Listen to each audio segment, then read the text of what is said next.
durante as conversas, etc., ele disse, você tem que ler Prigogine. Então isso foi em 2012, 13, foi aí que eu comecei a estudar os livros do Prigogine, que são muito difíceis. O Fim das Certezas, As Leis do Caos. Então, digamos, quando eu fui para Nova York, companheiro do Foucault, estudar as estéticas da existência, que eu queria entender como o Foucault pensava, eu estava tentando achar uma resposta filosófica para o problema da subjetividade. E quando eu fui para estudar Prigogine, que o professor Raul tinha me indicado, eu fui tentar achar uma resposta nas hard science. Olha só. Essa foi a lógica. O que o Prigogine estudava? A ideia de caos mesmo?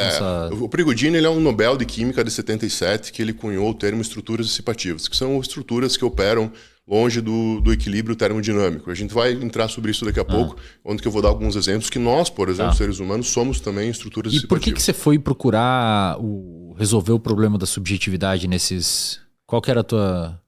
Eu via que era Qual que é o problema da subjetividade, basicamente? Eu via que era algo muito complexo.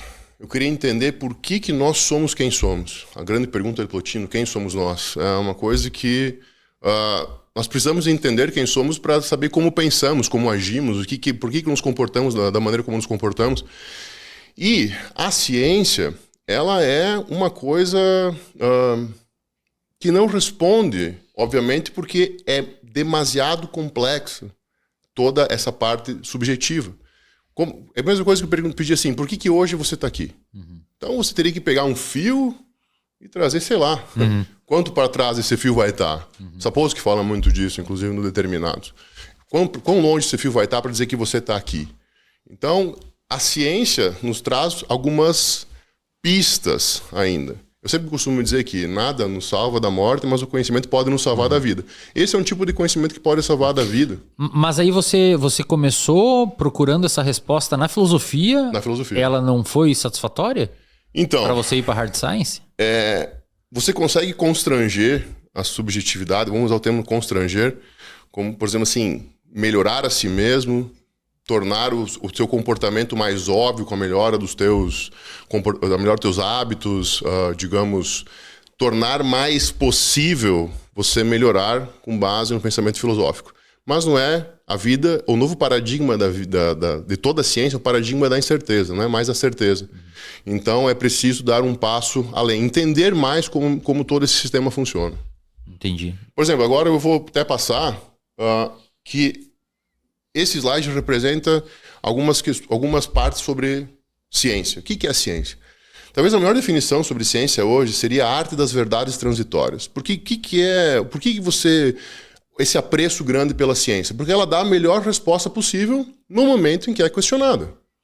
E o que acontece? Paradoxalmente, o que torna ela uma coisa muito forte é o que torna ela também fraca. Porque é essa transitoriedade, essa coisa que ela não é nunca... ela nunca vai ser um sistema dogmático como uma religião, por exemplo. É a coisa mais incrível que a gente já construiu para lidar com os problemas. E a força vem justamente de poder colocar a dúvida.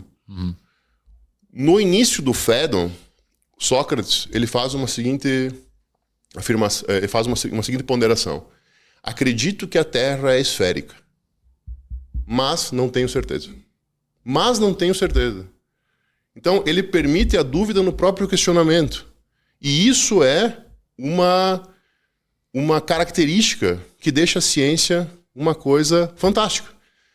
Tudo bem, ela ainda tem aquela parte de ser pseudo-consolidada. Vi o caso, por exemplo, da Barbara McClintock, a mãe da transposição genética, que foi... Primeiro ela foi ridicularizada, depois ela foi hostilizada, e só depois, nesse trajeto de décadas, ela foi tida como uma heroína nacional.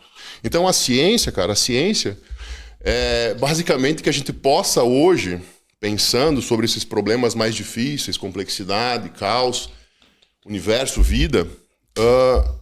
que a gente possa fazer o que na filosofia da ciência se chama humildade epistêmica. Humildade epistêmica é admitir ou não conhecimento para a possibilidade de conhecimento.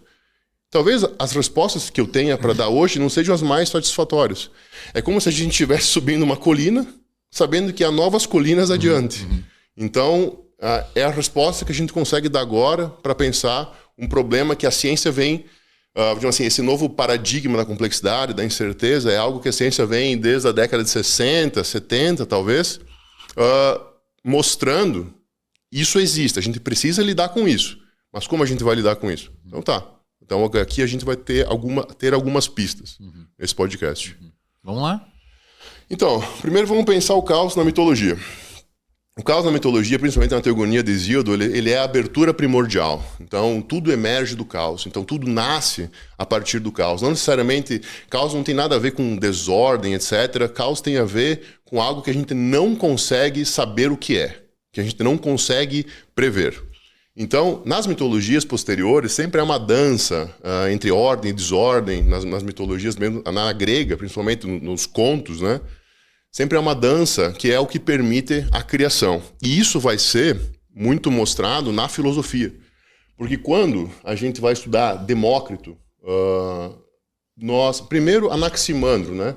Anaximandro com a ideia do aperon, the boundless, ou ilimitado, que as coisas nascem, emergem a partir do caos, se destroem e começam a... Enfim, elas se destroem e criam. Criam-se e se destroem.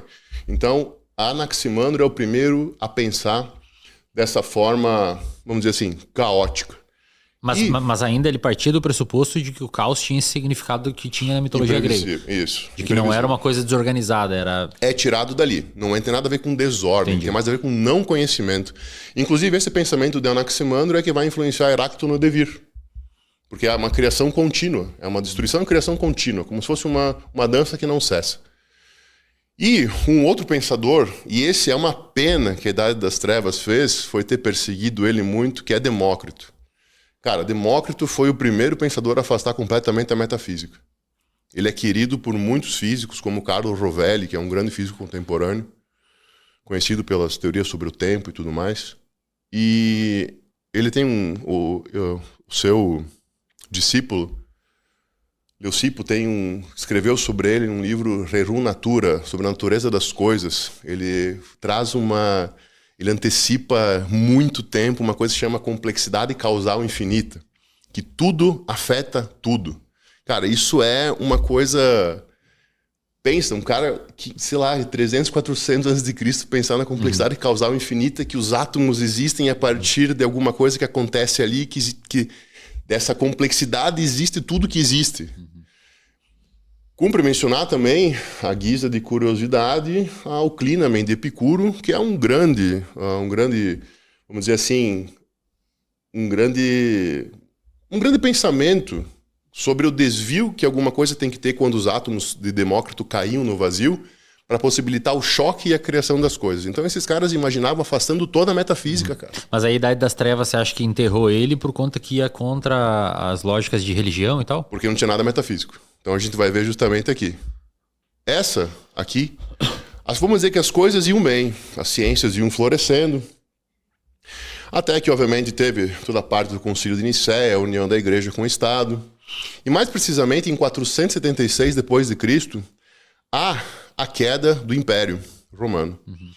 O último imperador que a história coloca, vários os historiadores importantes colocam, obviamente que tem discussões sobre quando acaba, mas é quando Rômulo Augusto é deposto por Odóacro.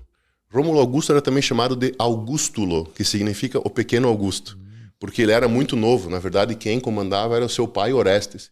Ele é deposto por Odóacro. Odóacro toma o lugar de Rômulo Augustulo e não o mata, porque ele era muito jovem, e lhe dá 6.000 peças de ouro para ele presidir, porque ele era muito bonito. E na história não se tem mais, curiosamente, na história não se tem mais notícia do Rômulo Augusto. Mas é aqui que a gente começa, que a gente viu a perseguição acontecer. Pois é, eu acho que um dos marcos do início da Idade Média é a queda do Império Romano, né? Sim, porque as bibliotecas começam a ser queimadas, os filósofos começam a ser perseguidos. Obviamente que você já tinha... Isso não acontece de uma hora para outra. Por exemplo, você já tinha uma perseguição muito grande quando, por exemplo, mataram Hipácia de Alexandria, que foi talvez a primeira grande cientista do Ocidente.